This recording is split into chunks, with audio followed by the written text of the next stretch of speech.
It's been more than a year since the deadly Westport crash that involved a KCFD fire truck. Tonight we're learning the department recently changed its driving policy when responding to an emergency. In that 2021 wreck, a pumper truck ran a red light and crashed into an SUV in Westport. The vehicles then crashed into a nearby building which partially collapsed. That crash killed 3 people. Michael Elwood and Jennifer San Nicolas, they were in the SUV. Tammy Knight was hit while walking on the sidewalk at the time of that crash. We talked with Michael's brother not long after the crash. I don't think that there's been, a day or two that goes by that I don't end up crying about it again. Well, since that crash in December 2021, KSHB 41 investigator Cameron Taylor has been working to find out if the Kansas City Fire Department made any changes. Tonight he shares what he uncovered, and Cameron's joining us in the studio with those details tonight. So Cameron, what have you learned since? Yeah, Kevin and Dia, since the crash, I've been asking what KCFD is doing to prevent something like this from happening again. It was not until I got a tip, then filed a public records request, that I discovered this new driver policy.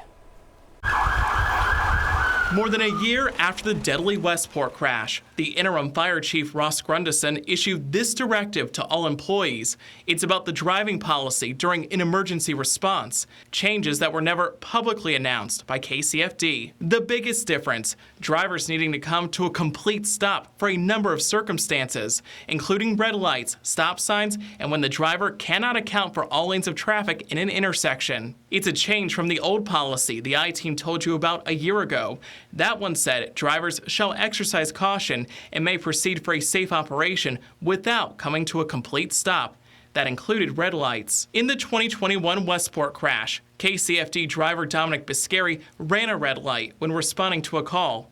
A day later, then Fire Chief Donna Lake spoke generally about the importance of controlling the intersection. When we approach intersections, the idea is to make sure they can clear all lanes of traffic as they approach the intersection and proceed through the intersection. KCFD says the new policy now lines up with national standards. I had more questions for the interim fire chief about what led to this directive, questions about how Westport factored in, but did not hear back.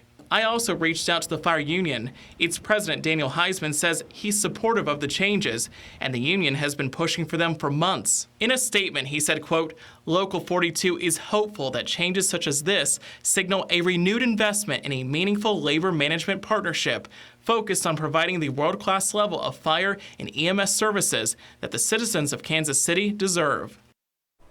Now, the directive also makes clear emergency vehicles can't go over the posted speed limit by more than 15 miles per hour. The Westport victims' families did not have a comment at this time. Now, I also reached out to the attorney for the pumper truck driver, Kevin Regan, but have not heard back from him. We have the full policy change with this story on our website, kshb.com. For the KSHB 41i team, I'm Cameron Taylor.